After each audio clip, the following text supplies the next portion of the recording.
Ladies and gentlemen, good evening. You have seen, and seeing is believing. Your ears and your eyes will be bleeding.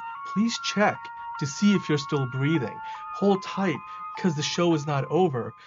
If you will, please move in closer. You're about to be bowled over by the wonders you're about to behold here. Welcome to the show. Welcome to the show. There's an echo. Please come inside, ladies and gentlemen. Welcome to another episode of Oh So Curious. That's right. And you might be wondering, why am I reciting the verses of Ladies and Gentlemen from Saliva? You know why? Because I was just reminiscing the other day and I ran across this Wikipedia page for WrestleMania 23 where the great Heartbreak Kid Shawn Michaels unsuccessfully challenged John Cena for the WWE Championship, and the Phenom, the Dead Man, the Undertaker, vanquished the Animal Batista for the World's Heavyweight Championship. And unfortunately, though, all four of those OGs are not on the WWE roster anymore. But at Oh So Curious, our OGs are still on the roster. And today, the OG team is back together again. So today we're going to have Mags and Brian on the show, basically. So let's dive into it. Coming to us from across the pond, our resident Lord of the Rings expert, and right now, these days, she's coming to us from across 1,000 ponds, from deep in the Southeast Asian region of the world. She is newly, you know what? I'll let her say this. She's you know what? No, I'm gonna ruin it. She's newly engaged. She's traveling the world, all over the world. Magdalena, how you doing? Ahoy, adventure. May I just say that was the best intro any show has ever given us. That was almost as good as epilogue to Lord of the Rings. So bravo, Daniel. Bravo. But yeah, I'm great. I am so looking forward to today. The OGs are back and I am really looking forward to our chat today. But yeah, wow. Echo destroyed me. The echo absolutely ruined me. Echo. That was the best part of the it's intro. in the song. It's in the song. There's funny. Welcome to the and there's I'm sorry. I'm not a singer. So I'm doing my best here. But also with us today, like I said, the other OG in the house, we got Brian on the show. Brian, of course, needs no introduction. He's a Miami Dolphins fan that speaks for itself. And he's also the newly minted host and producer on the Thursday Morning Football Podcast. Go check it out on Spotify, iTunes, anywhere you can find podcasts. We have it on Anchor. You can just search Thursday Morning Football Podcast on Google. I'm sure you'll find it. But Brian, how are you doing? Daniel, that I was not expecting that intro. That intro just blew the lid off my Saturday night. So I just gotta say thank you for that. And also, I have to say congratulations to Magdalena too on getting engaged. So I think that's wonderful. Oh, so kind. Thank you, Brian. Yeah, you're most absolutely welcome. And I have to, thank you for the shout out too, Daniel. We have the new football podcast. It's Thursday Morning Football Podcast. You can listen every Thursday morning to us ranting and just making fun of each other, talking NFL. So tune into the Thursday Morning Football Podcast.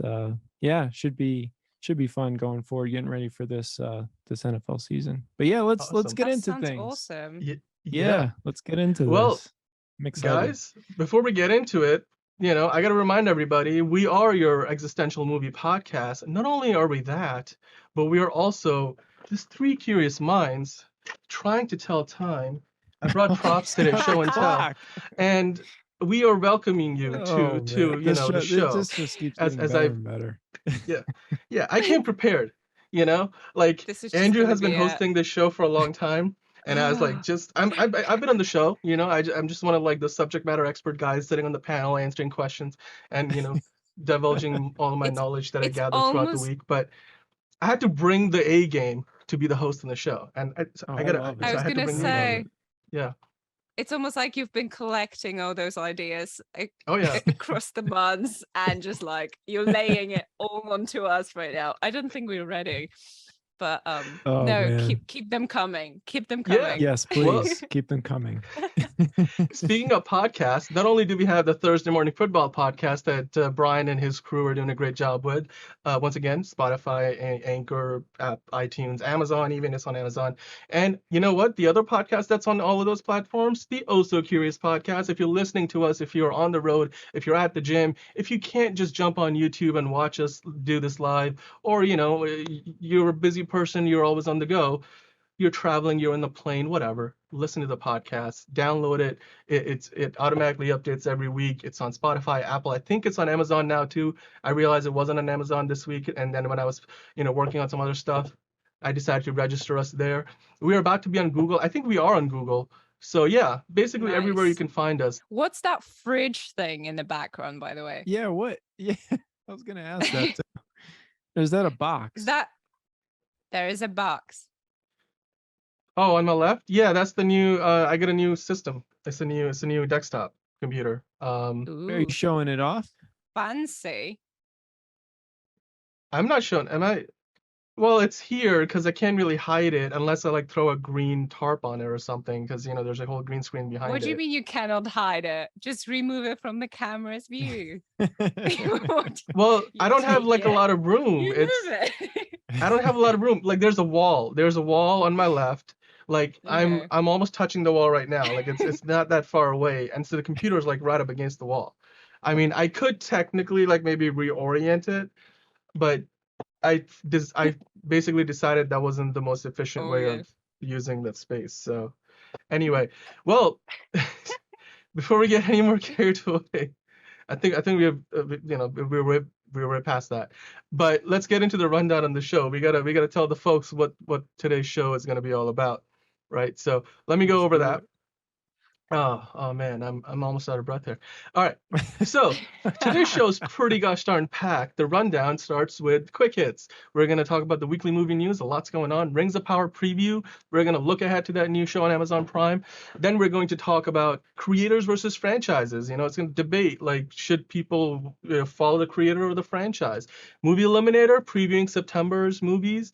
And then last but not least, we're going to preview 3,000 Years of Longing. It's already out in theaters, not doing particularly well, but we're gonna look ahead to watching that movie, reviewing it next week on the show. What It's is it's, it's a that? nice film. George Miller, Idris Elba, Tilda Swinton. It's a star. It's a nice film. Oh, It's a nice film. let's save it for when we get to it. We'll give it its due. We'll give it its due. But anyway, so Mm, guys, before we get to any of that, let's get into open mic, right? Like this is how we usually like to start the show. We like to just open up the mic. Well, all our mics are open. Let's just open it up to the floor. And how is everybody doing? How's your week been? Where are you at? I mean, today we're literally just hours away from the next Game of Thrones episode coming out, and we're a few days away from Lord of the Rings. She-Hulk has already been airing, 2 episodes. Andor is not that far off. You got movies coming up in a couple of weeks' time, like Black Adam's the next big one. You've Wakanda Forever coming in a couple of months. Are you guys looking forward to that? But are you also looking forward to getting into the fall months? Because summer's just about done.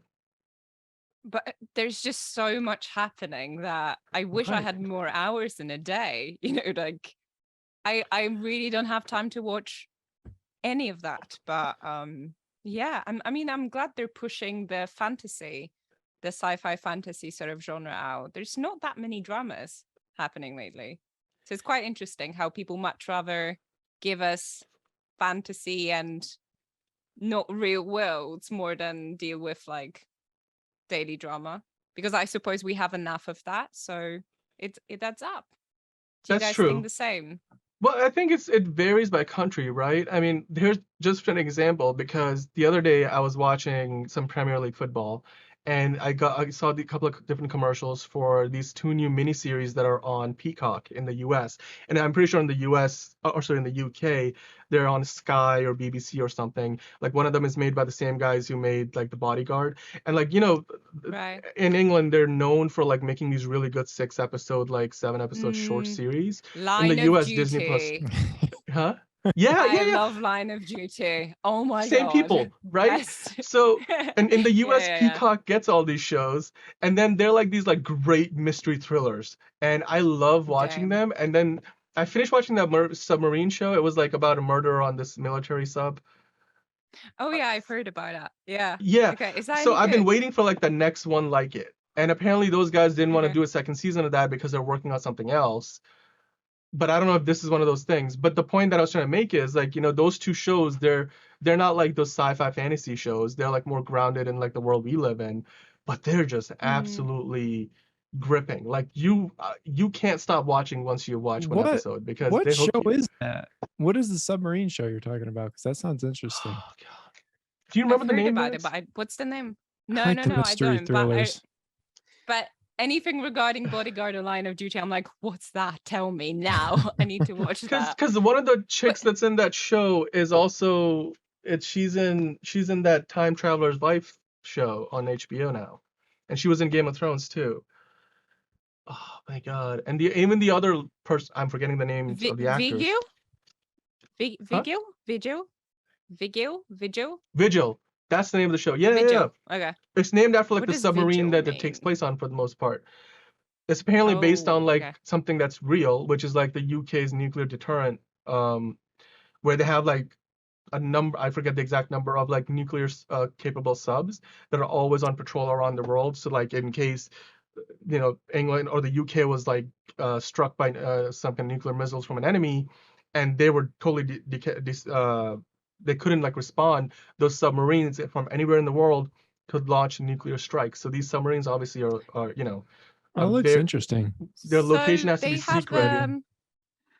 have secret. Rose Leslie on the show, and she's Jon Snow wife in real That life, and she was that's the also one. in Yeah, Game yeah, of the Thrones. redhead, right? Yeah. What was yeah. her name? Yeah. You know nothing, Yeah. Jon I'm forgetting their Snow. names. What's her name? What was she on the show? Oh my goodness. She plays like a Character. detective, I think, or like a junior Oh, detective. Egret. Okay. Oh yeah, in Egret. Game of Yeah, yeah. Thrones. Yeah. Oh, yeah. Right. Yeah. Okay. Cool. Great Oh, show. That wow. looks Check it good. out. And Yeah. 85% Rotten Tomatoes. That's decent. Very And good. there's Okay. another dude in it who was in the show Timeless that ran on NBC for a few seasons. Like he was like the billionaire who owned the company who invented the time machine. And in this show, he plays like the captain of the Vigil, like the submarine. And yeah, I mean the fantastic Okay. cast. It's a great watch. It's not very long. It's a mini Oh, series. they Yeah. also have Martin Confeston, who's of course our beloved Line of Duty actor. Oh, I'm so sold on this. How? Check it out. Okay, I need to watch this. Where I has don't know this where been? I'll make space. I'll make time for this. I'll make time. Yeah.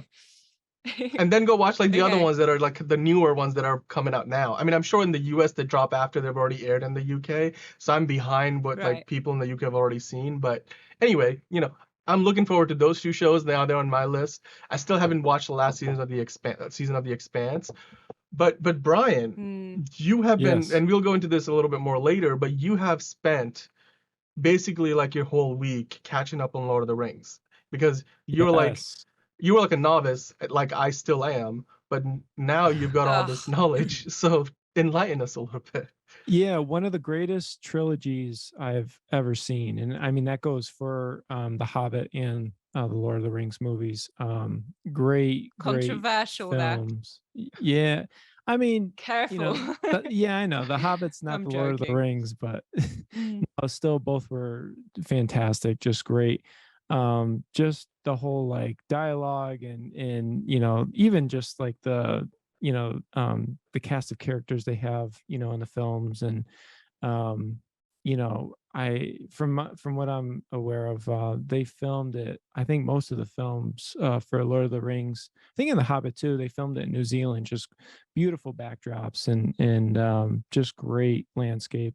Yeah, I was very, very impressed. I think I'm going to start reading the books now because that's how good it Good. was.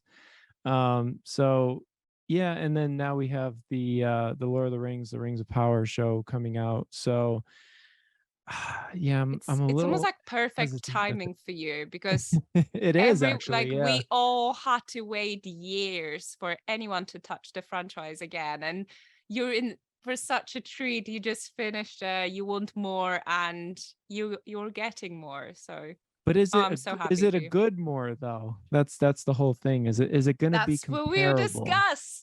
We will be Yes. discussing that. Yeah, absolutely. Oh, Yeah.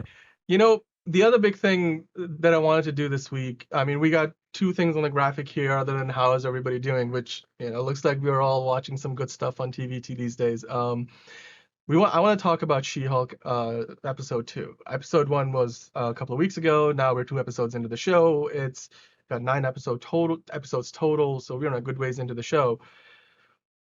So, episode 2 of She-Hulk. Now, this is a show that I have to be honest with you guys. Like, I've thought about this show going into it thinking, okay, all right, it's going to be like a sitcom size episodes, 9 of them instead of like the 6 we've been getting.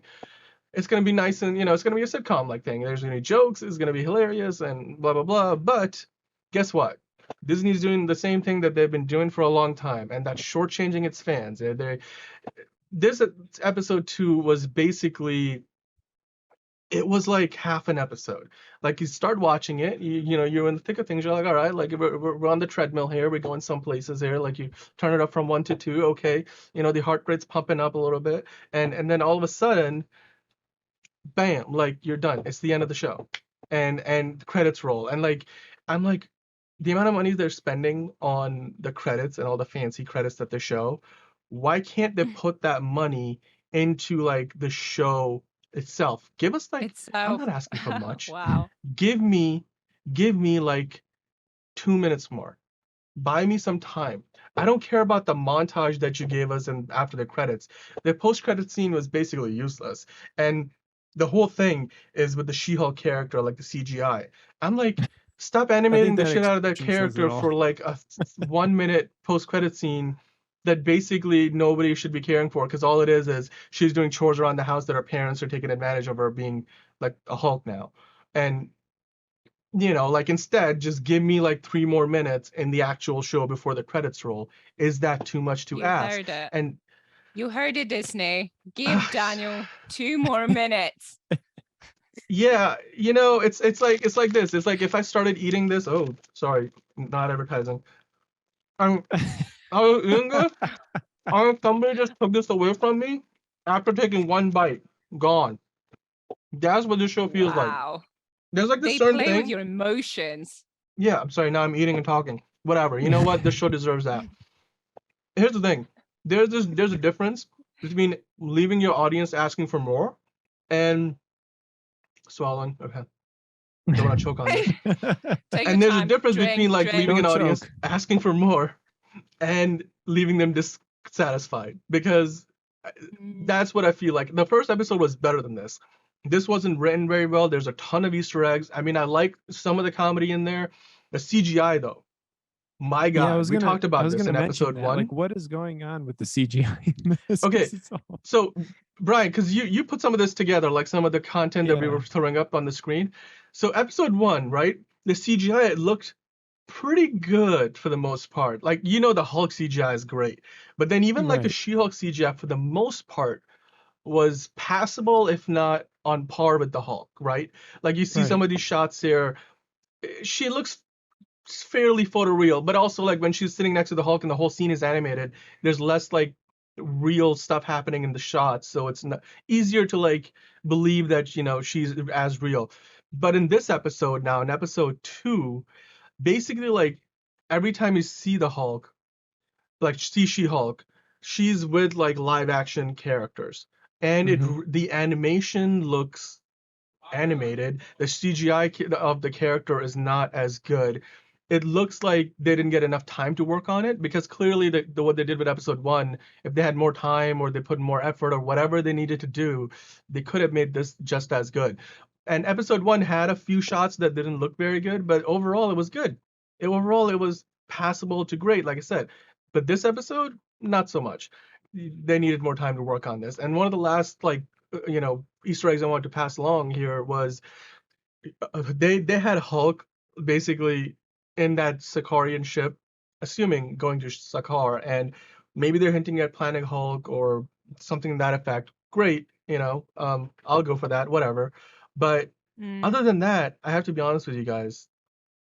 2 episodes into this, I am not so sure if I want to maybe I want to bank some of these episodes now. I don't know if I want to be watching that every week because there's just not enough happening.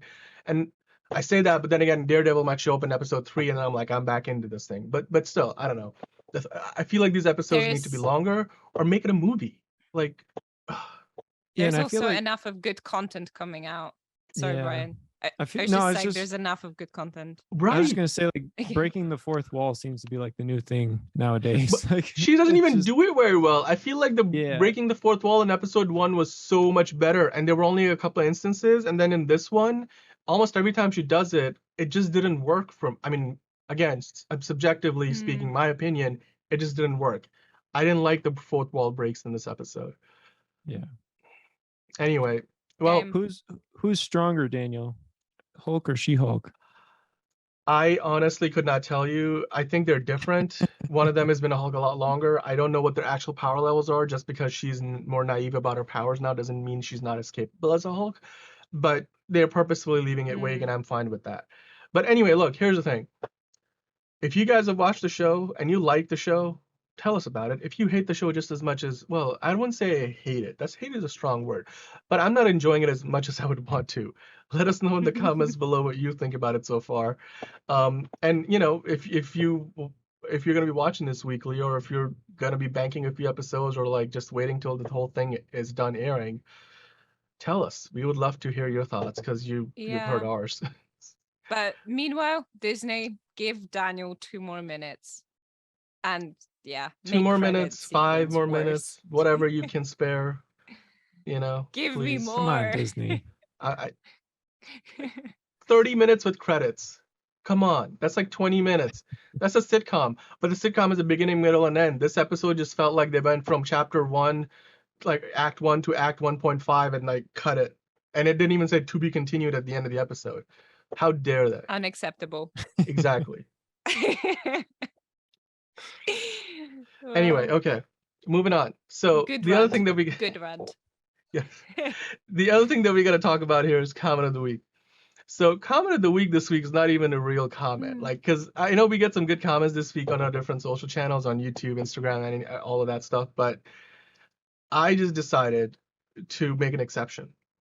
And this week I heard that Jason Momoa's See, a show on Apple TV Plus, its 3rd season, just dropped on the streaming service.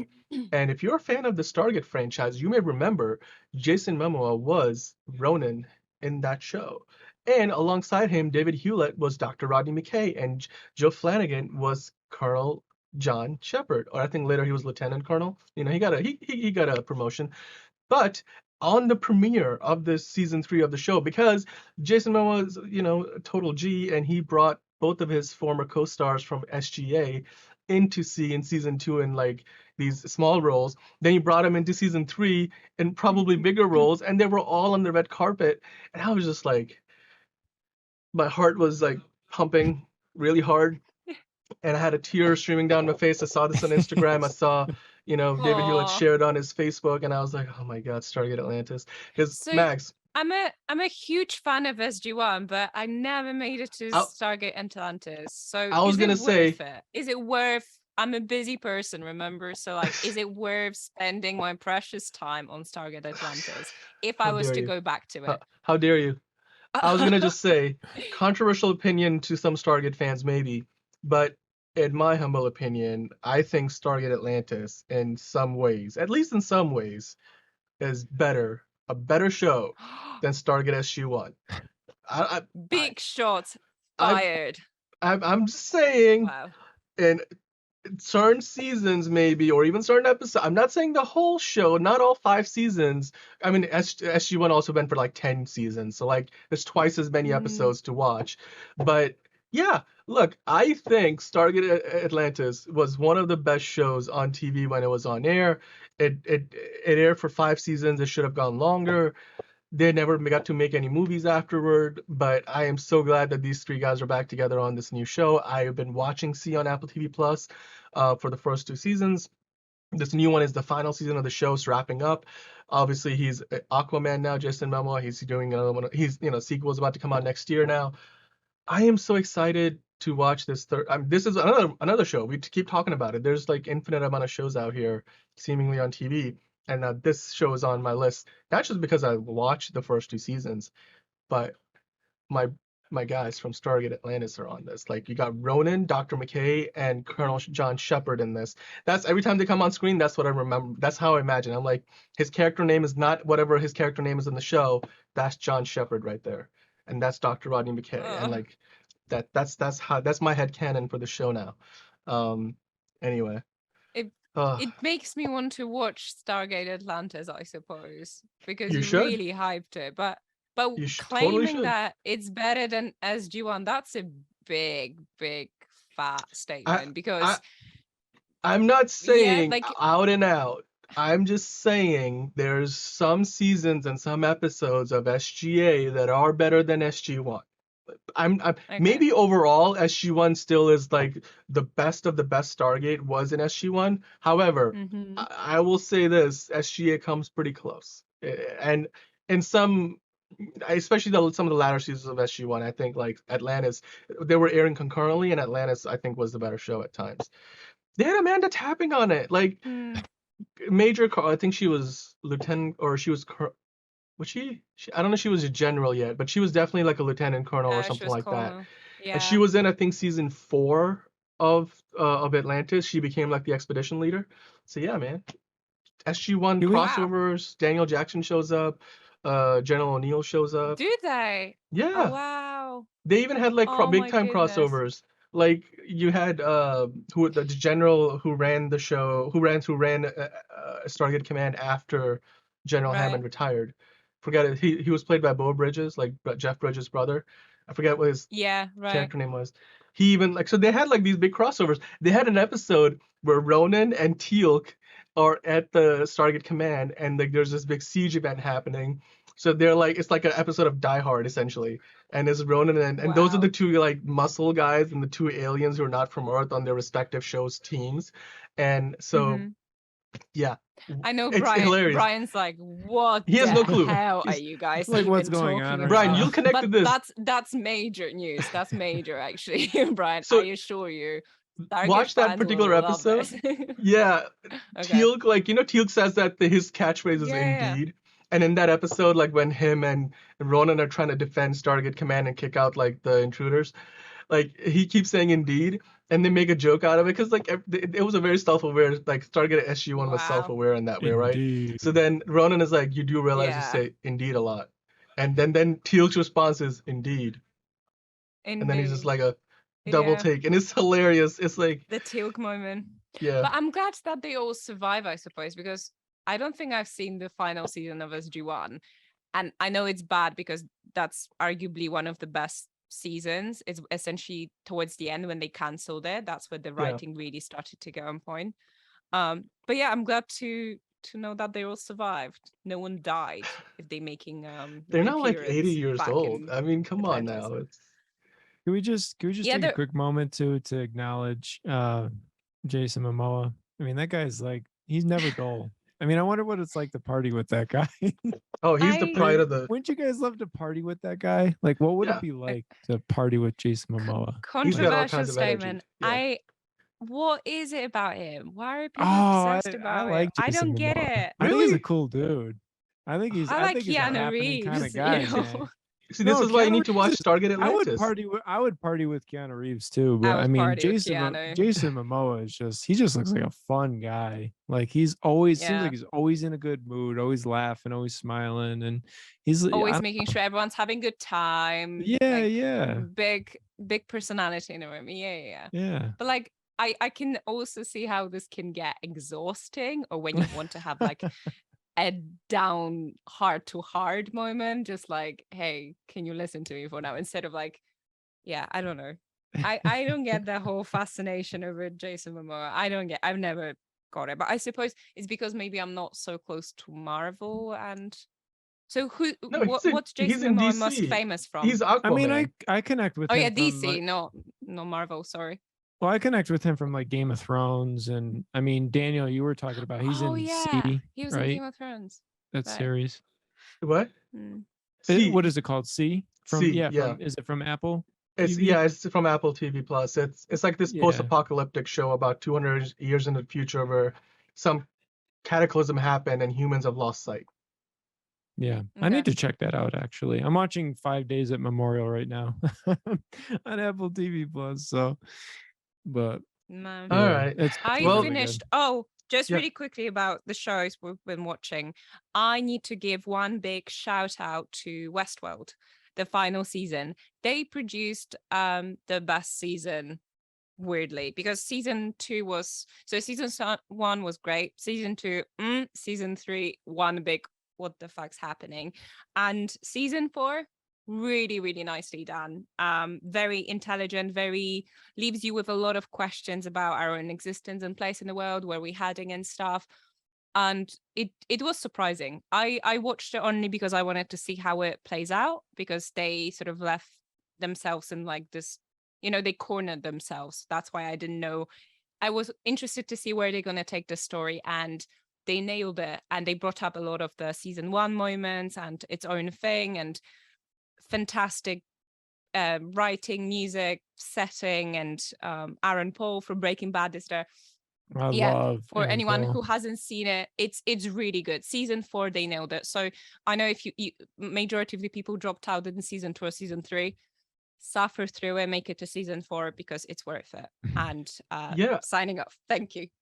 I was gonna actually, I didn't even know that was the last season, because I feel like that's one of those shows that sort of, it was part of the zeitgeist, but then it sort of fell off a cliff. I'm not trying to like be rude Yeah, here to the it show, did. but No. it's like The Walking Dead. I think it did. Yeah, You know, yeah. they did. They fell off the cliff hard time. Like season 3, I was just like, I have no hopes for it. They had very interesting concept, just yeah, it did not make sense, and it didn't feel like Westworld. It felt like just like a completely another series, another world. Whereas they managed to sort of clean up the mess and play their cards the best possible way. Really good. So if you any fans of Westworld out there, give it a chance, give it a shot. Season 4 is worth it. Awesome. Well, Sorry. with that, I like it. let's move on to our quick hits. Let's take a look at the weekly movie news. There's a lot going on this week in the world of movies, TV, streaming, and all that we cover. The philosophy, whatever we call it. I forget. I wrote the Yeah. copy, but I forgot what I said. Yeah, and I Anyway. actually don't have to do quick hits for once, so which is Yeah. nice. Yeah. It turns out Dan's at the wheel. That's right. I'm referring to myself in third person. So let's see what I have to say about the weekly movie news and quick hits. All right, time for some quick hits. Here's what went down this week. So first up, House of the Dragon has gotten an early season 2 renewal at HBO. And that's after it shattered the record for HBO's biggest show premiere ever. It drew in 20 million viewers after 4 days of release, 10 million viewers the day of. So the Game of Thrones sequel, it looks like it's off to a flying start. We'll see where it goes from here. Next up, it looks like LEGO franchise producer Dan Lin is in pole position for the DC film's lead role at Warner Bros. Discovery. CEO David Zaslav is looking for his Kevin Feige to lead the DC Films division, much like how Marvel runs the MCU, and it looks like he might have found his man. Some exciting casting news now. Jeffrey Dean Morgan has joined the season 4 cast of the Amazon Prime hit series The Boys. That's right, now there will be, basically 3 out of the 4 guys there, He'll reunite with his former Supernatural showrunner, Eric Kripke, and star Jensen Ackles. So at this point, basically all that's left to do is for Jared Padalecki to join up, and well, then we can really get the gang back together. All right. So next up, earlier this week, rumors made the rounds that basically Matt Shakman was in negotiations to direct Fantastic Four for Marvel Studios. Now, Paramount Pictures, they've come out and said that, well, Shakman is departing Star Trek 4, which he was set to direct. Why? Because the timing did not align. So Paramount Pictures is coming out and saying that Matt Shakman is no longer directing Star Trek 4. So it begs the question, is this all but confirmation that indeed he is going to direct Fantastic Four? I mean, let us know in the comments below, because honestly, that's what the signs are pointing to. Anyway, lastly, Entertainment Weekly is now reporting that Ezra Miller recently had a very positive meeting with new Warner Brothers film execs, Michael DeLuca and Pamela Abdy. According to the Hollywood Reporter, the conversation focused on Ezra still being committed to The Flash, set to come out next summer. It's been delayed a few times, set to come out next summer though. And not only did the conversation focus on him being committed to The Flash, but it also focused on him apologizing for bringing negative attention to the production and the company. So what does this mean for the movie? And maybe even more importantly, what does this mean for Ezra Miller's time playing the character of the Flash in the DCU? Is he going to stick around now? I mean, are things going in the right direction? Has he done enough? Does he need to do a whole lot more? And is this movie still going to come out? I mean, I probably will. But let us know in the comments below what you think. I mean, are things going in the right direction? Or is there no way back for Ezra Miller at this point? Let us know. All right, well, that's it. Them's the quick hits. But before I leave you, remember to join us for live episodes of Oh So Curious every Sunday at 1 p.m. Eastern Time. We talk movies, TV, streaming, music, and existential philosophies of life. So join us in the fun.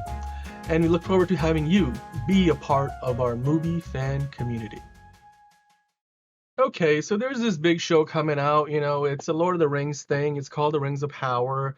It takes place, sometime before Dumbledore and the hobbits went on this journey across Middle Earth. My God. And it takes place long before Galadriel of Middle Earth became Hela, the goddess of death, and Sauron, the Sith Lord, was vanquished by the armies of men, the Lantians, and the Amazons, and some hobbits were there too, apparently, and goblins or orcs. I think they were called orcs in the books.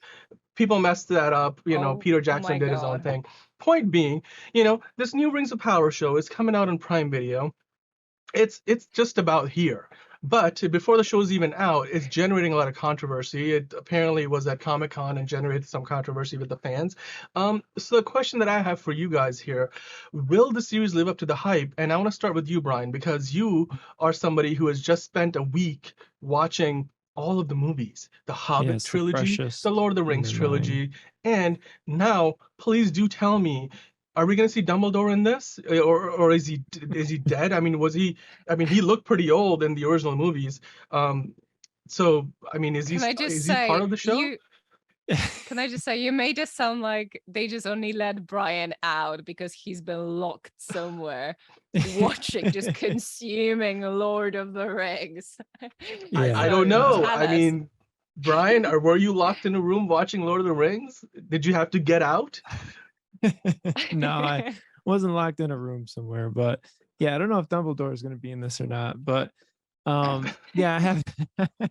I am being facetious. For anybody watching and taking this seriously, I know it's Gandalf, and I know it's not Michael Gambon. I know it was Sir Ian McKellen.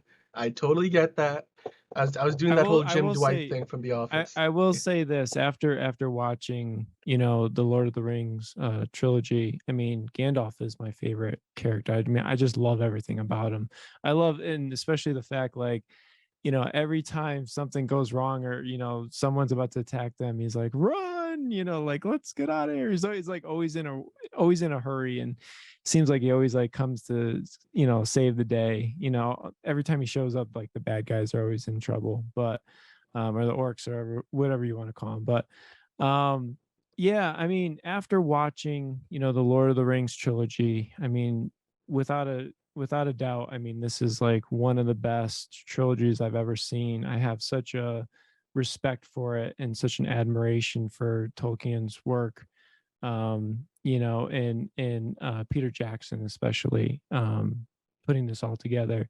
And I think the biggest thing with this, since it's freshest in my mind now heading into the TV show, I'm very hesitant to actually see what the TV show has to offer. I mean, there's a lot of things building up to this there, and especially there's a lot of pressure, I think. And Mags, you had basically mentioned that earlier when we were talking. There's an awful lot of pressure on the TV show before it comes out because of Mm. how widely regarded Tolkien's work is, his novels. He's one of the best-selling authors of all time. I think he is the best-selling author of all time. I mean, his work was so magnificent that it's influenced people like George R. R. Martin, in Game of Thrones. But there's so much to be said, previewing this TV show before it comes out. The two guys in charge of this, JD Payne and Patrick McKay, through Amazon Prime Video.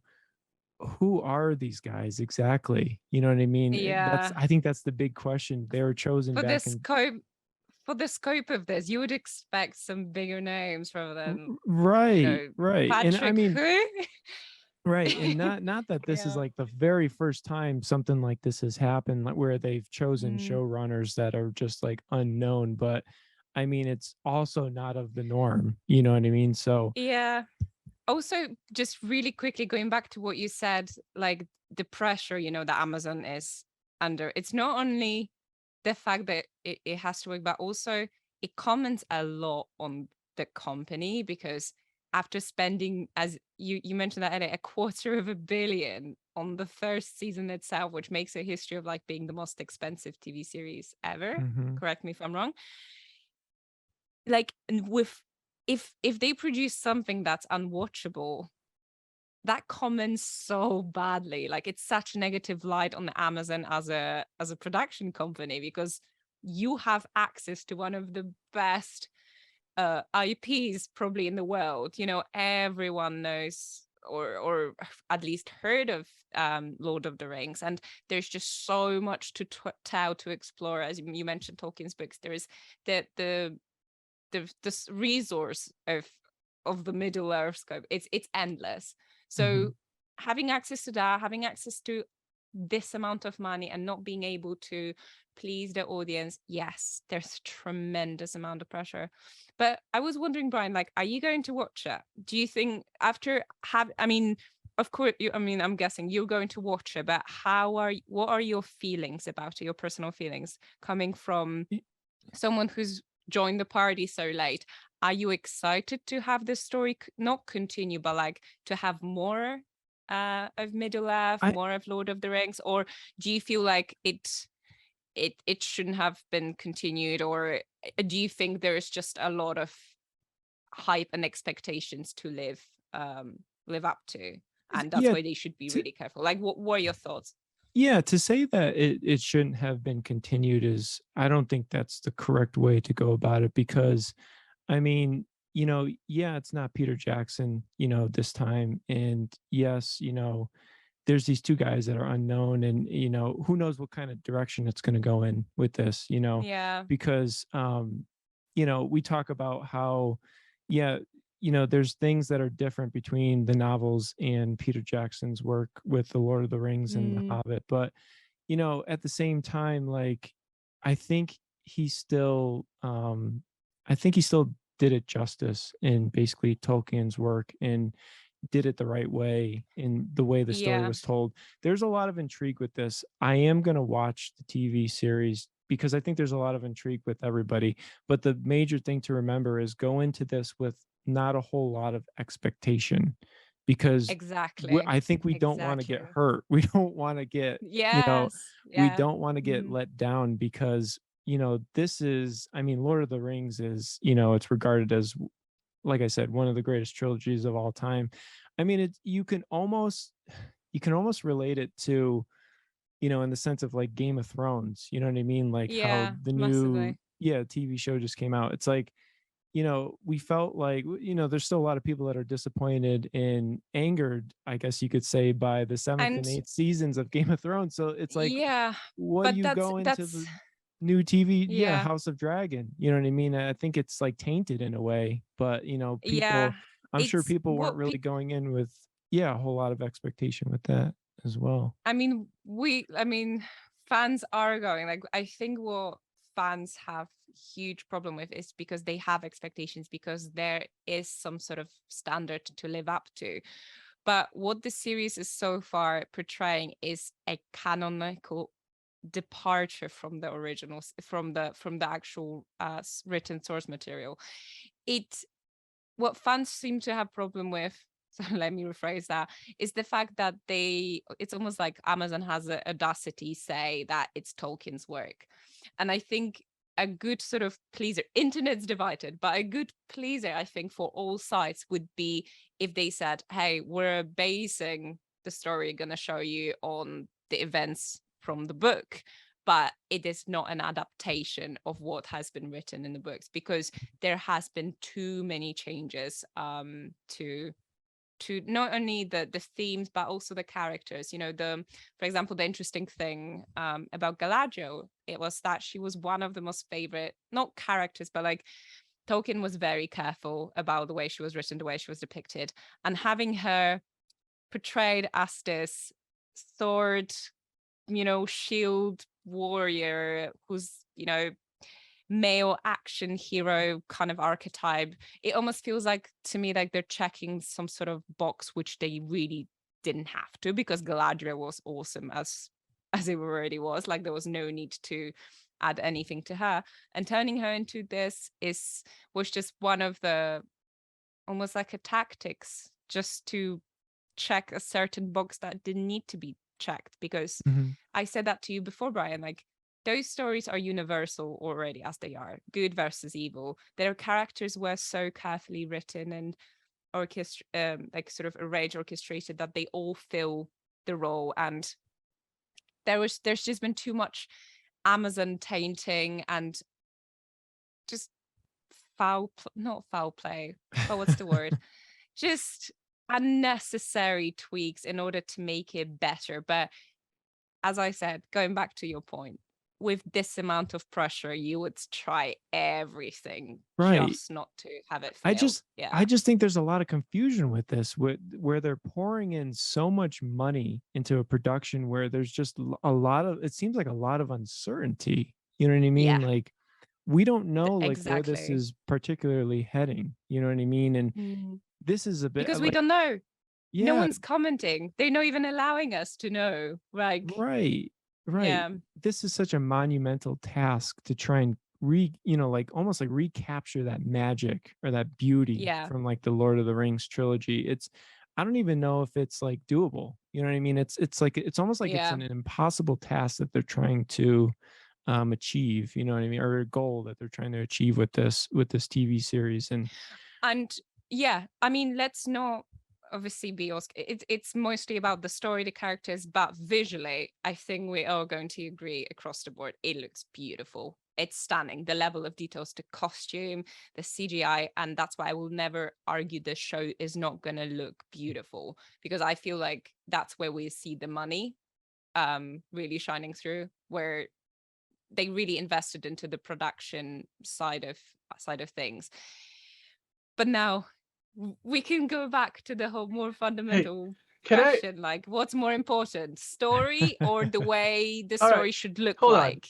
I think you guys have put the show down enough. Here's the thing. All right, I asked you guys a question. The question that I asked was specifically, it's not come out yet, but it's already controversial, and you sort of talked about that. But let me kind of like play devil's advocate with you. I am probably the least aware of this franchise out of anybody on this panel, right? I am a novice of Lord of the Rings. I think Dumbledore is Yeah, going to show up. Dumbledore. I think, Dumbledore. Hela, the Exactly. goddess of death, is going to be in this, and there's probably going to be the chosen one taking on he who shall not be named, while the Sith Lord is like out somewhere in the future, like setting all of this evil plans in action. You're Whatever. But crushing me. still, like you said, the show looks fantastic. It looks Yeah, like from a a visual movie point of that view, will it win does. Oscars for production design and visual effects. Now, okay, 100%, but so But did that's not the Return whole. of the But King. that's not They the whole. did that. Yeah, but that's okay, not the but whole seriously though, I think part the of it, visual though. effects in this look better, don't you think? Like, I mean, with Oh time, visual yeah, effects technology has they gotten better, right? of course they had 2 decades to improve that. Fair, So let's right? not, blow Mhm. smoke up their That's fair. That's because fair. They're streaming butts. it's That's fair. Amazon. But It's no, one of let the me. biggest companies in the All world. right, They fair enough. ought to produce something which looks polished. It's about what they did Absolutely. with this story mirrors their tactic. Okay, but It's here's the thing essentially though. like But let me. Okay, here's the thing though. I've only seen a few trailers, of which I'll be honest with you, other than telling us or showing us that the show looks great, The key looks is the key word. Other than showing us looks great, and we get a few characters talking here and there. I generally have very little idea of what the story of the show is going to be based on the marketing. Mhm. And Yeah. I know like they're picking from like appendices from the Lord of the Rings books. It's not even they've got very limited access to the source material yeah. in terms of the rights. But the fact that the show hasn't even aired yet leaves me to like I'm gonna judge this thing on its own merits, as I think we should always judge And that's everything their on its own tactic. merits. I think when you bring Yeah. our expectations into it of wanting it to be a certain way, I put the question down on the graphic, will it be any good? But then the second question was, will it be Tolkien? And you guys talked about this Yeah. too. Even Peter Jackson, instead of Brian, you mentioned this like when we were prepping for this segment. Instead of calling them orcs, they called them what, goblins in the movies, Goblins in the novels. in the novels, and then they called them Yes. orcs in the movies. Was that the Orcs in the movie. Yep. right? So So I It's mean, just the little subtleties and they're differences. Yeah. no, yeah, but but they're like no, people they're when you do guys, there adaptations. are goblins and there are orcs. No. Oh, Please don't hurt me even more. okay, all There are right. goblins and I there's don't know. orcs, okay? That's the D&D nerd coming through, okay? There are goblins and there are orcs. So orcs Fair are enough. meant to be like Okay, but the point I'm fallen trying to make elves though is like, or for example, goblins. the other day I found this alternate like ending, or not all. It wasn't really alternate. It was just they cut a bunch of stuff out for the theatrical release. I'm sure Peter Jackson probably went back in and added those in the 4-hour version, but there was like the way Yeah. Sauron is taken down was different than like what they shot it. It's more graphic, but that's the Right. whole thing why it's more appealing to children. But I agree with the point you're making because fans did not question Peter Jackson's tweak to the story as much as they're questioning this. I feel like because also this story has not been told explored in any other adaptations. No one touched the Second Age before. They can't, like, there's beauty and like tragedy And this is in this because they before or can do after whatever. Darth Vader's rise to power? Oh, for I'm goodness just sake, that's sorry. before Okay, Darth I'll Vader, stop. Sorry. aka Sauron. All But right. there was a whole thing about the Sauron. There's so many, and I agree with you, Dan. Like visually, it's gonna be stunning, beautiful, and there are going to be some inconsistencies because there's no such thing as perfect adaptation. However, how much can they push like fans sort of patience? Because Well, even when asked about things, they weren't very inviting with the responses. No, there's a huge comment internet regarding this, that they like McKay and Payne, they're not really commenting on the progress they're doing. It's almost like they're hiding behind a veil because they want people to sort of experience on their own but I and could make make their the own argument they're judgment. not revealing a lot because they could be spoiling stuff, and then maybe contractually they're not allowed to put Sure. that stuff out there before the show starts But airing, right? Like that could be part of it. Absolutely, but seeing how much fire is already out there because of their numerous marketing just I'll be honest, the failures, marketing could have been way better. Yeah, but Thank I you. don't think we Thank you. should That's all I fault needed the to hear. marketing. I mean, Amazon No, is on the but verge of spending $1 billion on this one season in, and they've basically already said as much as they haven't officially announced it that season 2 is coming, but they've said as much with all the other stuff like who's coming in season 2 and all that. So You guys there talked is about a there's a lot of commitment. pressure. There's supposed to be a commitment Yeah. of 5. They're looking for 5 seasons out of this, which is at least $1 Yeah. billion. There's no excuse. There is no There's no excuse. excuse. It's by And a far little the bit most expensive show of all reassurance. This is time. going to be the most expensive Mhm. TV series ever made. There should They- be no excuse. And they have it, and it's not like they're aiming blind. Like, they don't need to come up with new things. The text is there. They even have access to it. They fought for it. They just there is too much focus on tokenism and like making sure they fit certain criteria, and thus like just completely disrupting the logical and the kind of the fundamental points and restrictions that Tolkien had in the story. Okay, So- fair And enough. But that's wait, the thing, wait, though, wait. right? But- Here, you mentioned something about because you said the word adaptation earlier, talking about this, right? And I think that's the Mhm. key word. Here's the thing: I look at when they say adapting something, that doesn't mean they're taking whatever's on the page and putting it straight on screen. They're adapting it. Yeah. And when you're adapting something, it's like when you watch a superhero movie, like you watch Civil War, Captain Absolutely. America Civil Yeah. War, nothing like the comic. They adapted it. And look, winning fixes everything. Like it makes everything better. So I think like right now this show is getting a lot of hate simply because I think the marketing campaign has been terrible. For the amount of money they spent on the show, they could have done a lot better marketing it. And maybe they're holding back stuff on purpose because the thing anymore, if we give up anymore, it's Yeah. gonna like ruin the show. They just think there's enough There's- of a fan base out there that you don't need to give away anymore. People are just gonna watch it But just out of sheer sense of have you- curiosity. But have you seen the amount of likes and dislikes on every single trailer for it? Well, Like, I think the people look, have spoken, and that I feel like though Like, that's the there's- vocal minority though. Like Game of Mhm. Thrones, for example, just had its debut episode come out, and that 10 million people watch it, the biggest HBO premiere ever for a show. 20 million when you count in like all the viewers over the course of the first week. Clearly, a lot of those people were probably not hardcore fans of the show, right? I mean, maybe like 5%, and that might be exaggerating, are probably the people who were like going online and interacting with all the marketing of that number for like Game of Thrones, and I think a similar Yeah. proportion could be applied here. So who's to say like the vast majority of the people love it? Yeah, I mean, and I'm still going to watch it, same as Brian. I am giving it a chance. I'm going completely open-minded. However, I am acknowledging the other side of the argument that people have a problem with, that there's money to be milked. I completely agree. But to do so, they seem to push some socio-political agenda that had no place or no reason to be there other than just to be Amazon, become but like okay, for I see your Amazon to point. maintain Amazon. But again, here's what I'm going to say. You're saying that based on only what we know so far, which isn't a lot. And I think Exactly. it would be a Yeah, more but fair all I'm judgment to saying- make once the show we've all watched the show. Like Absolutely. Yeah. But what I'm saying is there hasn't been enough of fire pudding.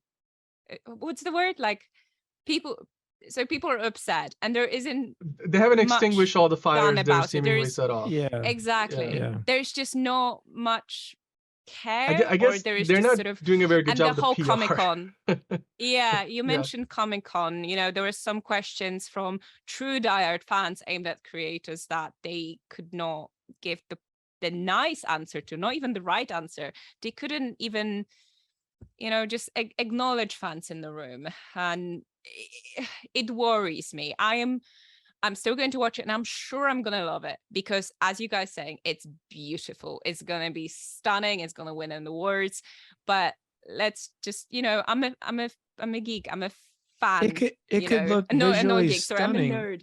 Yeah. Yeah. It could look it's visually like, stunning, but what about the story? You know what I mean? There's we gotta just be need reassurance. That's Yeah. all. We'll watch it and find out. I mean, and look here. Speaking of which, this show is going to run basically in parallel with Game of Thrones, and we've already talked about this before on the show here. George R. R. Martin clearly has a fetish for Tolkien because he put an extra R in his name, and then basically based and almost ripped off in some ways Game of Thrones when he was a kid, and Yep. decided he was going to follow in the footsteps of his childhood idol apparently. But the two shows are running Let's simultaneously. not get into that. In one sentence, we're short on time. So in one sentence, I want you to tell me which of these two shows, House of the Dragon or The Rings of Power, both of them being spin-offs, prequels, I think they're both prequels of their respective franchises, which of these two shows are we gonna, like, in a month or two from now, gonna say were the better show? Max, you can go first. I mean, obviously we haven't had the premiere. I think that would be a better question to ask next week when we see the viewerships for both and see how well they do. But considering everything, I feel like House of Dragons had a better PR and people really enjoy it. There's no like, oh, I'm not sure about it. People really enjoy it, and doesn't feel like Game of Thrones, but as a standalone itself, people like it. So I'm divided. I'm massively divided. I really would like Rings of Power to work. I really want them to be beautiful, and there's a lot of expectations, tremendous amount of pressure. That's why I know it has potential to flop. Okay, so you're not making Will a it pick. flop? Okay. Will No. it flop? All right. No, it definitely Okay. won't. I'm not making a pick because I feel Okay. they're both equally good, both equally worth seeing, and for different reasons. Especially when you're not fan of either, you're in for a treat because you have two incredible, probably best series going head to head Okay. at the same time. It's amazing. Fair enough. So That was yeah. a very long sentence. So Brian, how Sorry. about in one word, because we're out of time, Okay, which of these okay. two shows are gonna be better? I'm sorry. No, it's all good. I was gonna say House of Dragon only because George R. R. Martin is involved with this. This is redemption for him, I think, and this basically this series. There's a lot of similarities between both, but I don't know. You can't top Lord of the Rings in that trilogy. I mean, that's a monumental task, and I think it's one that is very hard to pull off. And I would be very, very, very surprised if they're able to pull this off with this TV series. But yeah, I'm gonna go with House of Dragon on this. It just seems. I mean, I've already watched the first episode. I was into it. I liked it. This is a time for them for redemption to redeem themselves. So I'm gonna go with House of Dragon. Okay. Well, again, very long sentence, and but at least you made a I'm pick. sorry. So progress. You can't I've- give us a limit. It's a Hey, difficult it's- question. If you're Wait, It asking is. a It really difficult is. question, you'll Yeah. get a tricky, Fair enough. tricky Hey, look, answer. I could tell you for free that neither of those is going to be the best show this fall. But then again, I'm not going to tell you what I think the best show of the fall is going to be because I haven't seen it yet. Clearly, I think Dumbledore is going to show up in this show, and I thought Jason Momoa was going to be in Game of Thrones. I mean, he was. Apparently not this one, though. Whatever. But Oh, I'm the dear. novice here. We clearly have three grades of familiarity on the panel right now. I'm the total novice. Brian is like the really like newish fan who just like totally discovered this whole world. And New Max, kid on the block. you're the veteran of the franchise. But if you guys are watching and you have some thoughts about the Rings of Power, let us know what you think us the know. show is going to be like. Is it going to be good? Is it going to be bad? Drop a comment below. Let us know. Check us out on Instagram. We'll probably cut up some of this debate and put it up in small sections and chunks and reels and whatnot because I had some fun talking about this. It's fun. That was great. It was good. I'm looking forward to the show, and I think we all are, and we'll probably make our judgments, once we have finished watching the season. But until then, 100%. let us know if you're excited for the show, and we will take it. We'll take your comment, put it on comment of the week, and we look forward to seeing the 2 episodes when they come out in a couple of days. All right. So next up, let's Amen. keep it going here. We'll keep the train rolling along. We're a few minutes behind right now. Up next, we're going to bring Andrew in. We're going to bring Rolan in. And I'm going to stick around. We're going to talk about creator versus franchise. Where do fans' loyalties lie? We'll talk about it. I mean, George R. R. Martin, we already kind of talked about him a little bit. We're going to discuss like his both what would you call it, fandom of Stan Lee, like another creator. I'm glad he didn't like take his initials and like George R.R.S.L. Martin, whatever. But he didn't. He admires Stan Lee, but also doesn't want to be like Stan Lee. But we'll talk about it. You'll see. Creator versus franchise. George Wow. Lucas not happy with Disney's version of Star Wars. I'm all looking that forward stuff. to that. Yeah. Let's Andrew, come on in. Rolan, you come on in. Let's have that conversation. So in this age of reboots and sequels and prequels and spin-offs, You know, often we see that the creator of the show, he does a great job with something, and then somebody else takes the football and runs in a completely different direction with it. Sometimes they change things that fans held dear. Sometimes they work things to be a bit more relevant or, in step with the times. And other times they just ruin the last season of Game of Thrones.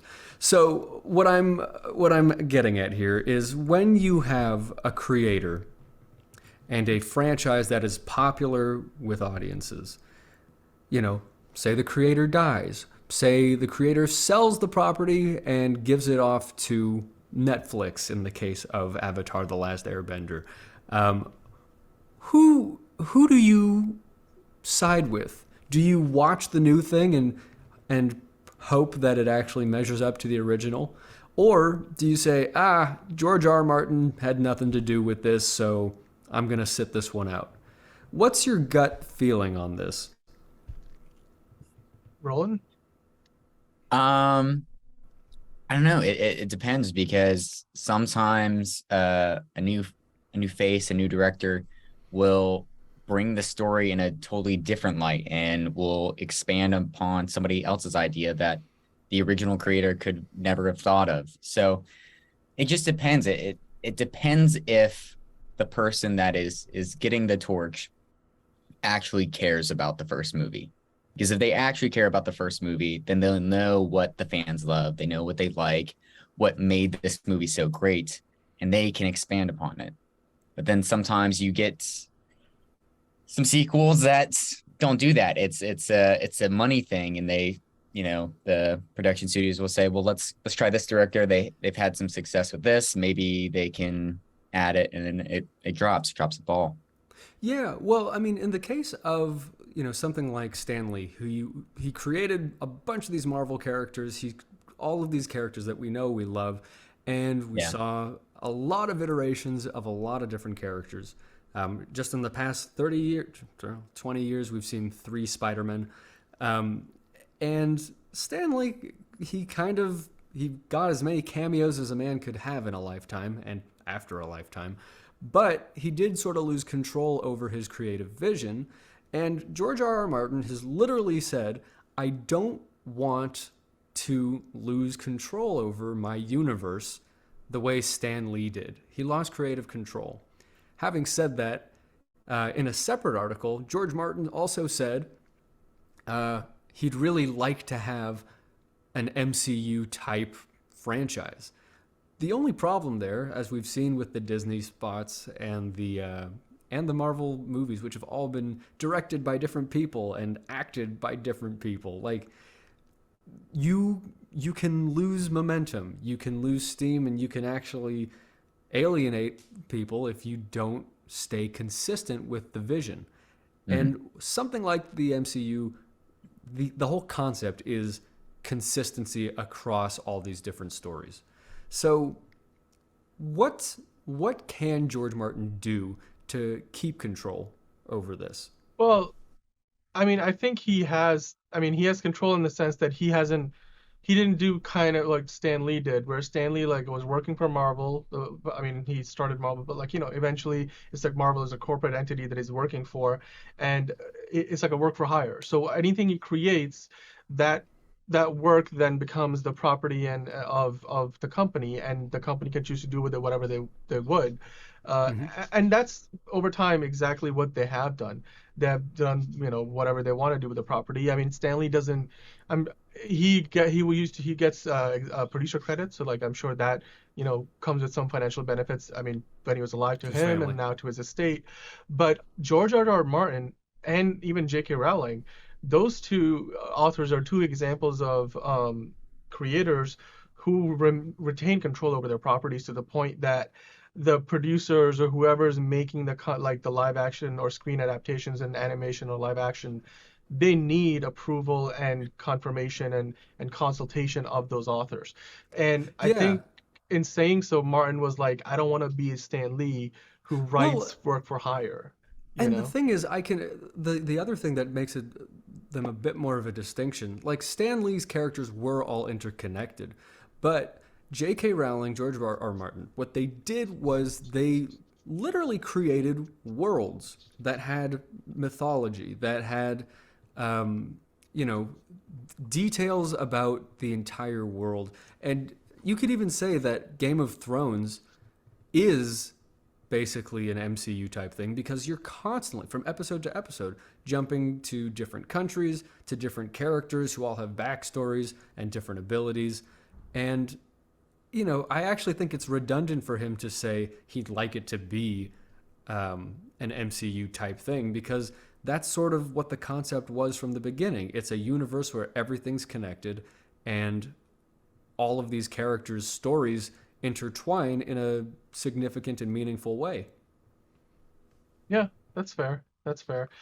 But I would like to kind of like transition to talking about somebody who kind of maybe is a step further along than where George R.R. Martin is, right? Like he, for example, like we said, George R.R. Martin still retains the rights to the books. He still has a huge say in how they're treated on screen. I don't think he has complete control over it like J.K. Rowling does, but he still has some level of control and involvement.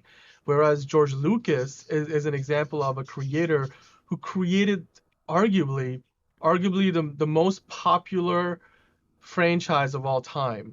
Like, minus Solo, like every other Star Wars movie has basically made $1 billion. It is, you could say, the one franchise that probably did more for Hollywood from a technological, storytelling, and everything standpoint than any other franchise ever. I mean, and before Lord of the Rings was ever like a thing on screen. And George Lucas has expressed his disappointment over time about how what he built up and everything that he did for Star Wars, and then where Disney has taken it since he's sold Lucasfilm to Disney, he's not been very happy about it. I mean, there's a story where I mean, he said this on to a camera in interviews himself, but he offered to Disney like the scripts and ideas and plans that he had for the sequel trilogy, and Disney was like, sure, we'll take them, like Bob Iger and company, like, yeah, we'll see what we could do. Then they basically completely abandoned anything that George Lucas provided them. But this is the story of every writer in Hollywood. Is, hey, I have this brilliant new idea. It's interesting, and it's something the world's never seen before. And the studio goes, yeah, you're right. What if we made it more like something that everyone's seen before? And they go, well, in this case, they wanted it to look like, but we'll pay you a lot of money. Star Wars, fine. Old Star Wars worked. That was under a different model of entertainment industry. And now we're in the world of, let's sell that thing back to them again. Yeah. And so, a perfect example is Dan Harmon, who got kicked off of his own show, Community, as the director and creator. And that was a brilliant show. Season 1, Season 2, Season 3. Season 4, he gets kicked off, and it is every other sitcom on NBC. Yeah, and the Gaslight Year. And it's every the Gaslight Year. It's every it's every romantic relationship that doesn't make any sense. That's just, well, the studio thought this would work, and the plots make no sense. The characters feel different. It's every Netflix reboot. It's Arrested Development. When they brought it back, it was the Pet Sematary version of Arrested Development or Gilmore Girls or whatever else they're rebooting. Productions know that they've tested, like, oh, this works really well. We've seen that this has a lot of success, so why don't we mirror exactly like that? Because then that they like it. But that's, and then in Community's case, the fans were so distraught, the ratings plummeted, that they brought it back, and in one line of dialogue, Dan Harmon is able to say, oh yeah, people were acting weird. I guess there was a gas leak. And then it just goes right back to being the show it used to be and ends up being great again. So it was, I think audiences now are a lot more vocal about creative integrity and wanting to see something new. I don't know, like maybe the business the business argument against this is, well, we can sell this again, but here's what we're going to change about it. And yet, anybody who's creative knows, like, creative integrity and vision is everything. And it's heartbreaking to let go of that.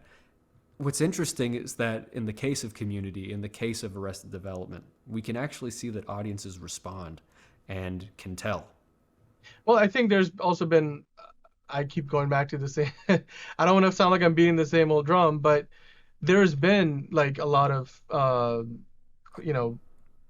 fan discontent, if you want to call it, backlash over how under Kathleen Kennedy's, which again, George Lucas picked her out, but where the franchise has gone since he he sold it to Disney. He made a handsome chunk of change, but so the question to me becomes, where do the loyalties of the fans lie, or where should they lie? I mean, you guys just talked about it a little bit, but if you are a fan of Star Wars, should you delineate everything that came before George Lucas sold to Disney, before the era of Disney and the George Lucas era, from everything that has happened since? Should you treat those there as are like some separate people things? who don't even, like, it's the first three for them and that's it. They don't even acknowledge the original prequels.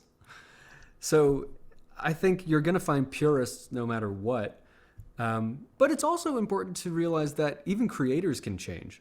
They can change their own minds, and if they are given the opportunity to do something differently, they do.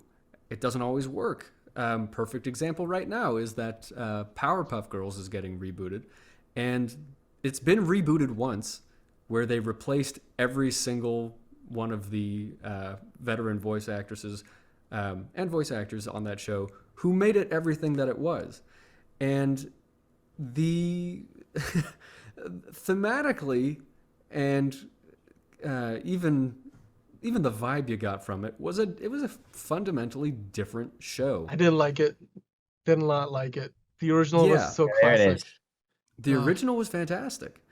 And yet, I don't know who's coming back to voice the Powerpuff Girls this time, but they brought back the Rugrats, and it's all the same people there.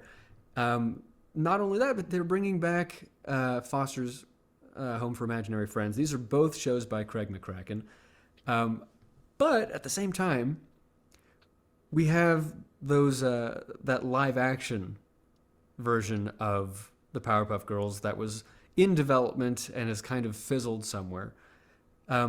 This is paralleled by what's going on with the Avatar: The Last Airbender series, where Netflix is going to turn it into a live-action series because they have the rights, and Nickelodeon is going to work with the actual creators and say, we're going to do another series like Aang, like Korra. We're going to do another Avatar series. And those creators were originally part of the live action show, and then But they left. They dropped off because of apparently creative differences. So as a fan, you gotta wonder, well, do we think that those creators didn't think that the live action series was going to be faithful to the original? That's why they went and started to do their own like new animated content. So as a fan, you might like, I mean, I'm not a huge fan of Avatar, but if I was, I would feel a little torn, right? Like, do I watch one or the other?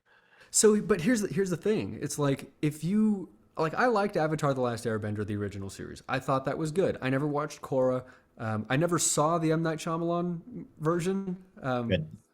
Good. I got to give it a shot because I like the guy. But I always thought it would be cool to see a convincing live action adaptation of it. But does that mean that it's going to be shot for shot? And I'm of the opinion that it shouldn't be shot for shot. You shouldn't do, make it real. Adaptation. So you adapt it. Yeah. You're not remaking it, right? I mean, Roland, where do you land on this? It's going to be different, is what I'm saying. Yeah, right. I mean, and then Roland, I'm assuming you're a bigger fan of Avatar. Oh yeah, I love Avatar. I watched Korra. I was a big fan. So where would you land on this subject? Because you can watch the Netflix live action. I mean, here's the thing: you don't have to choose technically, but being faithful to the original. How I always stand with these type of things is always give it the benefit of the doubt. You know, don't start talking smack until you actually watch it.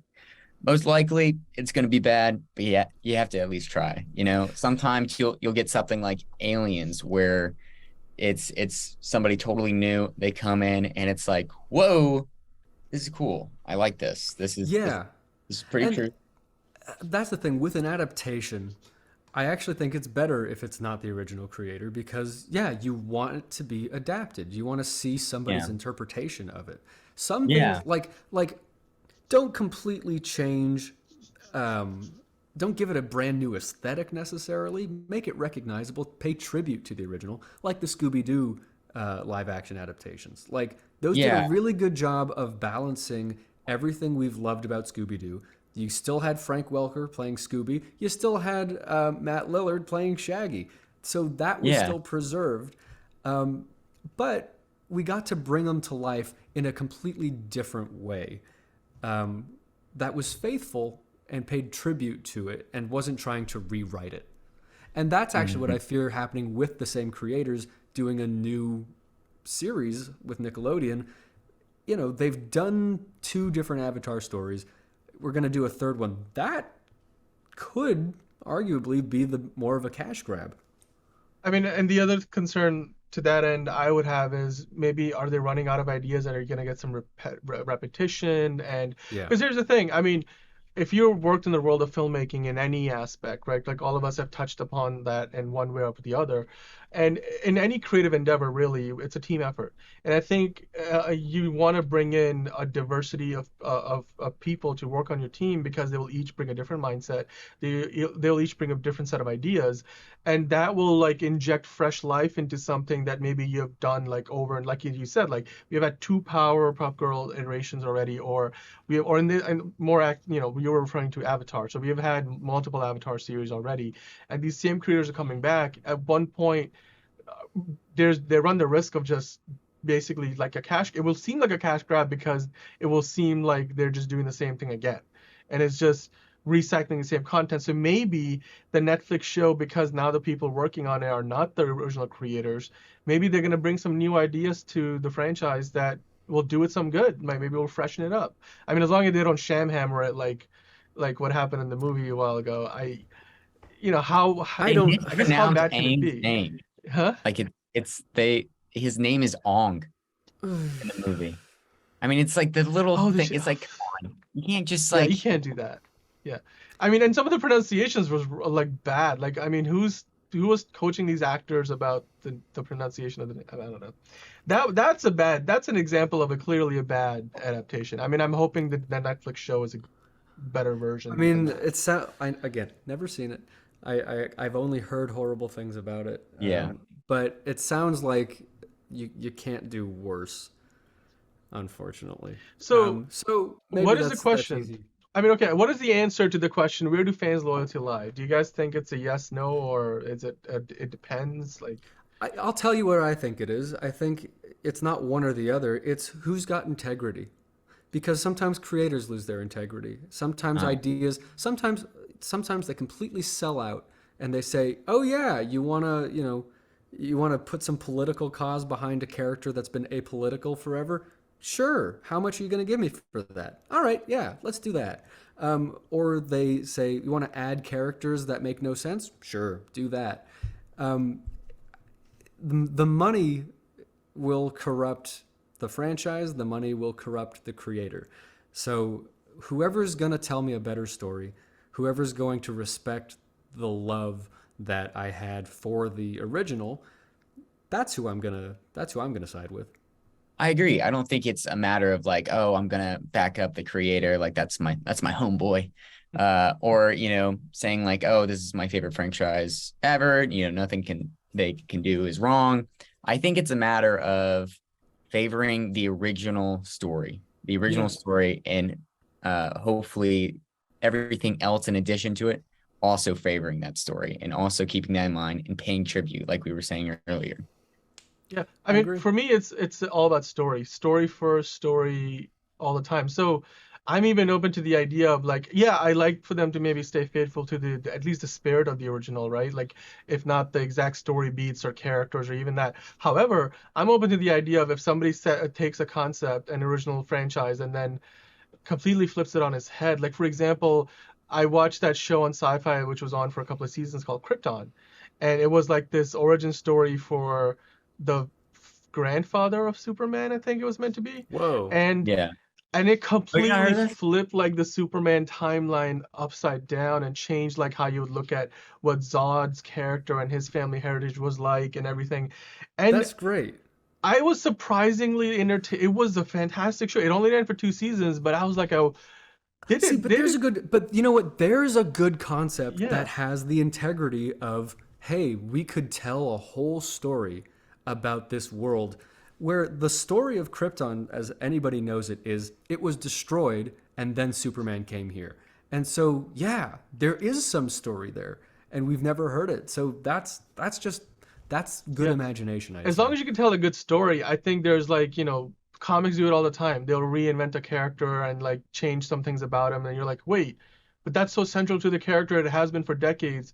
But like Superman didn't fly for the first 10 years of his existence. It was just leaping tall buildings, like things change, and I'm okay with that as long as they're telling a good story. That's what it comes down to for me.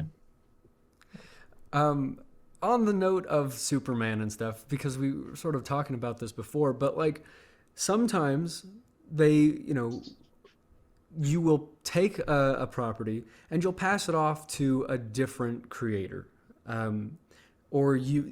The case I'm talking about is when they asked Christopher Nolan to write a screenplay for Man of Steel, and then we got...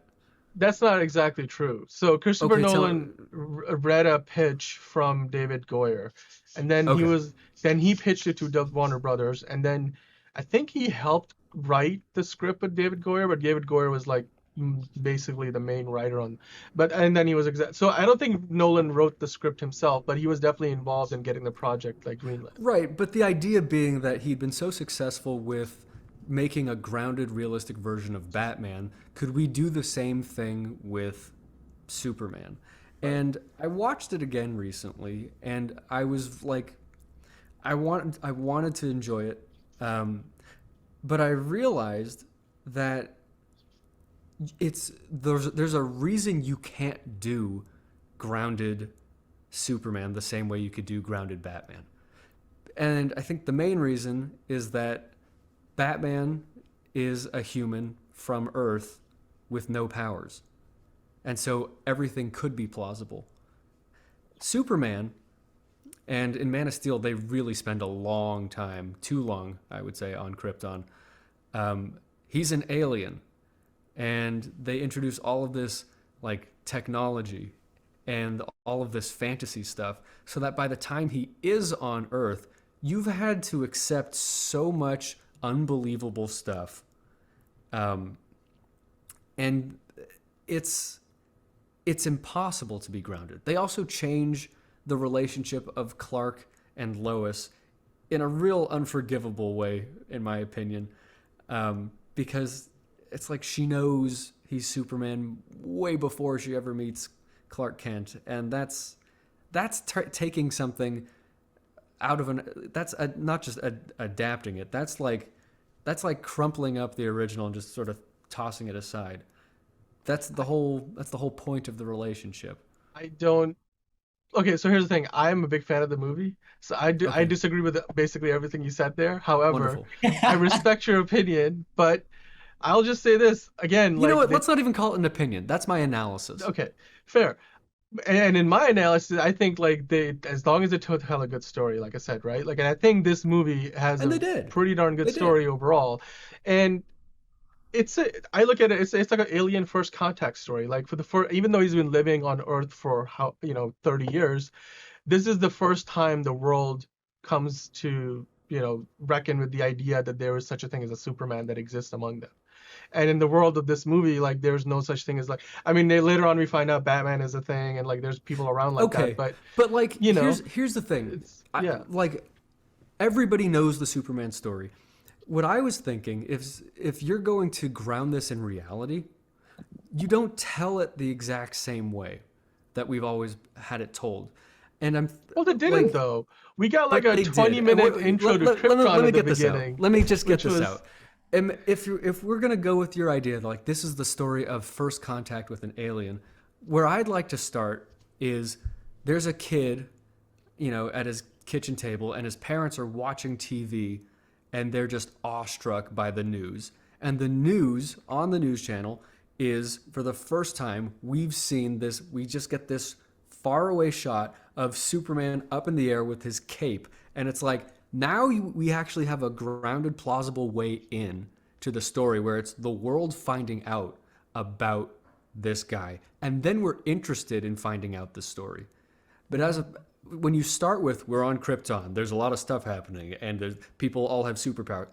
Nothing is believable. Nothing. Well, is actually, on grounded. Krypton, they don't have superpowers. It's like the Earth's sun Right. and the gravity But- gives them, right?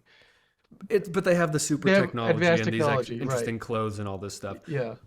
But what I'm saying is, to ground it, you really need to put roots on Earth. And to that end, I think they do. Like all the scenes with the younger Clark Kent, like him going like out of his mind because he can see like every wavelength of light, and the mom's like, just focus on my voice, like that. I thought like those scenes of young Clark, and then like the part where he's like, Those are great. where he's talking to like Pa Kent, and he's like, can I just continue to pretend that I'm your son? And he's like, and Kevin Costner being a great actor that he is, he's like, of course you can. And his like voice is cracking up. I'm like, they made that character and that Kent family more relatable than, and quite frankly, any other iteration of the franchise I've seen Sure. up until that point. There's a lot that I liked about it, Yeah. and those moments were fantastic. It's when we get into the more established Superman mythology that I'm like, I was not happy. That's fair. I think there's you can only go so far, like where you're taking the material, you're taking the movie, and you're just watching it. You can only block out so much. Sometimes you just gotta be like, that's not how it is. What are you talking about? That's not what we know. And Yeah. it's hard to find that originality. And Can you go back to that shot The one of where him he's in in the air. right there?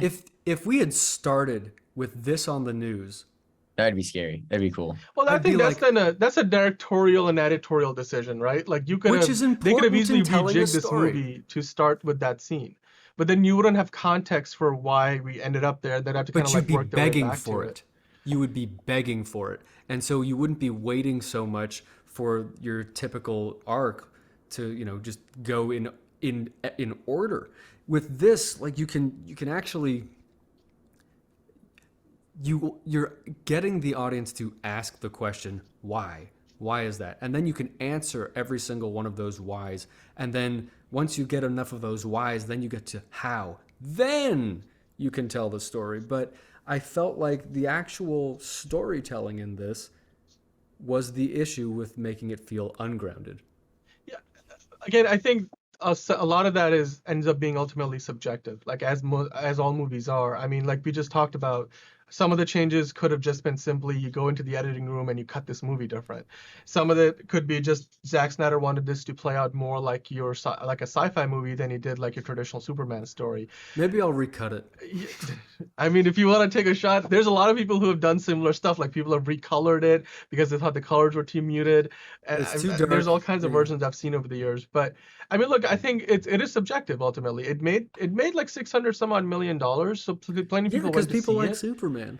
But it could have done better. But I think Henry Cavill's Superman as like his iteration over time has gained more popularity. And Yeah. honestly, it's subjective. I mean, in my Totally. opinion, they could wipe the slate clean of anything that is pre-existing about what we think and know about Superman and give me a completely original take.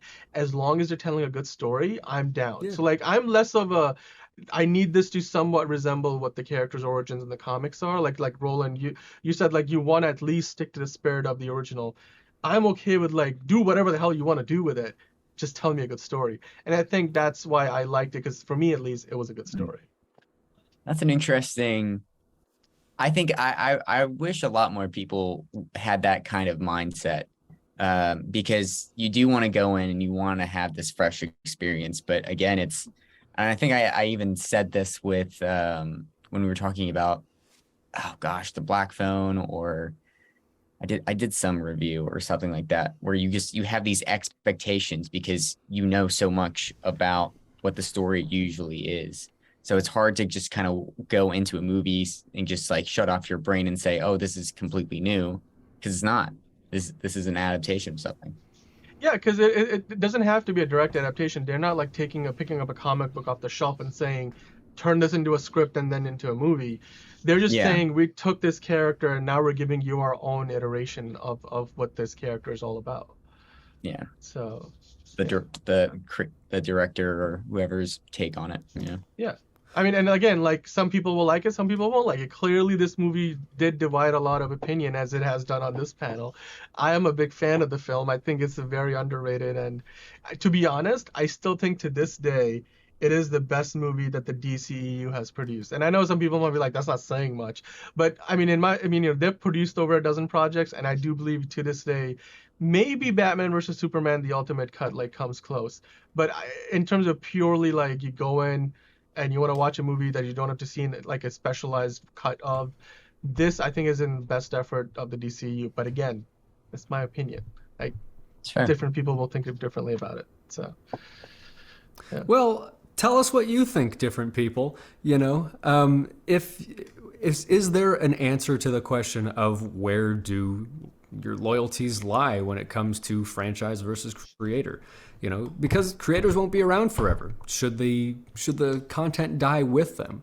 Usually the answer is no when it sells well as Superman or Spider-Man. But let's talk about it. Be our friend. Join us on everything.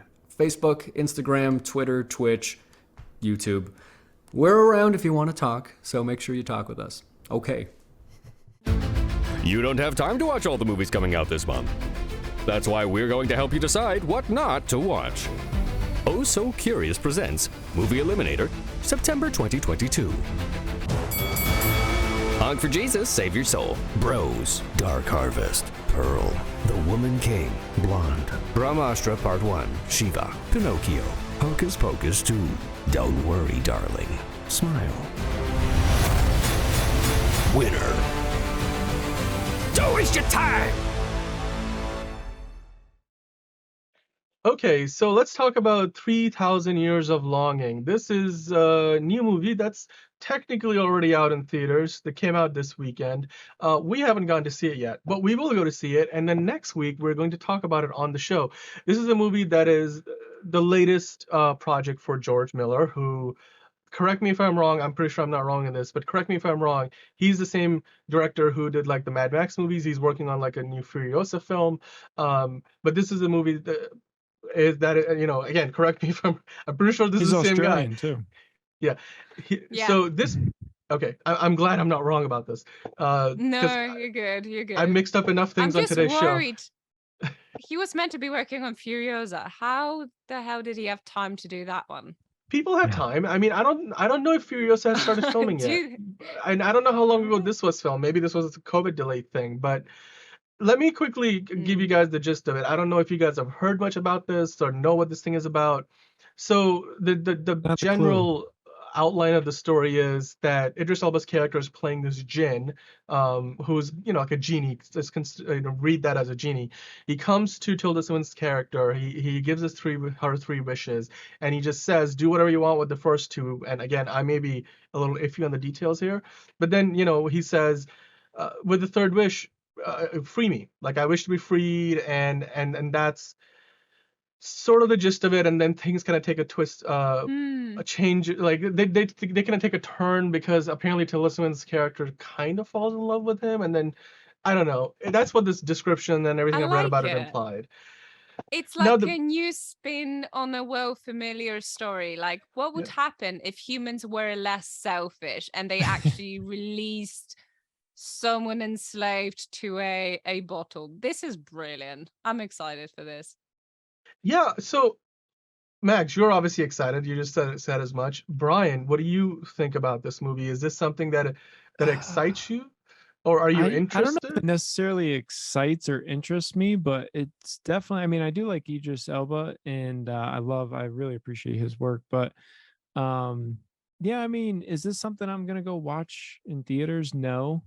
Maybe when it comes out on streaming? No. Same. I mean, Well, I think this is gonna drop on it's Amazon Prime. This is a United Artists releasing film, which is like what is a part so of it's gonna MGM, so skip it was acquired by theaters. Amazon. So unlike Oh, 13 Lives, the Ron Howard movie, which didn't get a theatrical release, this movie is going to, if I'm correct, ultimately going to end up on Amazon Prime. So I think the hope with this movie was that they basically wanted to get a little bit of money out of it, get some awareness, but then the majority of what they're planning on doing with this movie is getting a lot of use out of it on the streaming service. So if you have Prime, you may be able to just wait a little while, probably not that long, before you can just watch it at home. I mean, but you're saying you wouldn't even care for that. Like this isn't interesting enough for you to even. No, I mean it's one of those films that I don't think it deserves cinematic release, yeah, right? I would agree. I don't. I mean, I've seen like the trailer, and I've seen some of the marketing materials. We've been looking at like his Rotten Tomato rating. You know, it looks like the critics and audiences are generally liking it, and from what I've seen so far, it seems pretty interesting. Again, the concept alone draws me in. It's not quite everything everywhere all at once, but it's sort of, I don't know. It's not even, I wouldn't even say plot wise it's in the same vein, but it's bringing something unique to the table, and I certainly think it's much more original as a concept Wait, it's are than you Idris drawing Elba's this? other Are you movie. drawing this? Dan, are you drawing this comparison to Everything Everywhere All at Once because of the poster similarities? No, I reneged on 'Cause that that's as a soon as I different said it. production You didn't company. hear me. I Okay. reneged on that comparison Okay, as soon as so- I'm just okay. No, but I'm just saying there's of the two Idris Elba movies that are in theater right now, Beast and then 3,000 Years of Longing. I certainly think this one is probably a more interesting watch. Maybe the more cerebral of the two. The other one is like much more action and horror and a spectacle.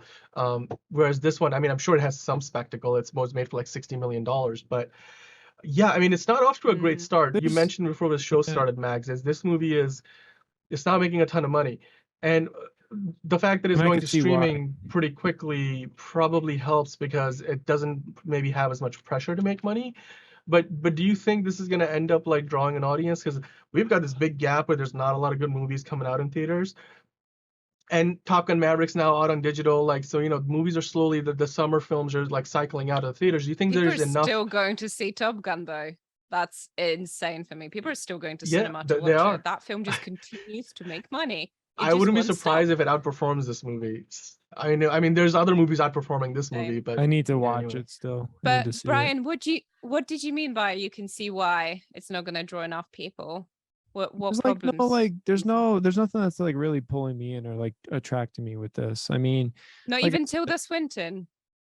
no, She's awesome. no. She's such a great actress. Yeah, but I mean, this just sounds like, I mean, I don't know. It just sounds like your ordinary, like, I don't know. Here, I grant you 3 wishes type movie. Now go. But there's a Yeah, twist. but that Out with them. that's a twist. That's what I mean. There's like an interesting It's- twist happening, and I'm always fan of like those stories told that like you think you know how it goes, and it always just like something happens that it completely takes unexpected turn. I don't like the whole love story aspect between. That's sort of Yeah. like It's just not enough becomes to a like bit draw too me in. trashy. Well, Yeah. at least that's implied. I'm assuming that's kind of what happens. I mean, that's going off of what I know about this so far. But Oh, I just okay. hope that it doesn't become. Do you guys remember the name of that Matthew McConaughey Idris Elba movie that was an adaptation of like a book? It was like The Darkest Hour or something, or The 11th Hour or something, and it came out terrible. But like the trailers looked really good. I just hope. Again, I'm blanking on the name of that movie. I just hope this isn't one of those things that kind of looks good, because you can market something to look fantastic. It might be terrible. We were talking about Lord of the Rings earlier. Although I'm Yeah, but thinking it's going why to be would the other they way around release there.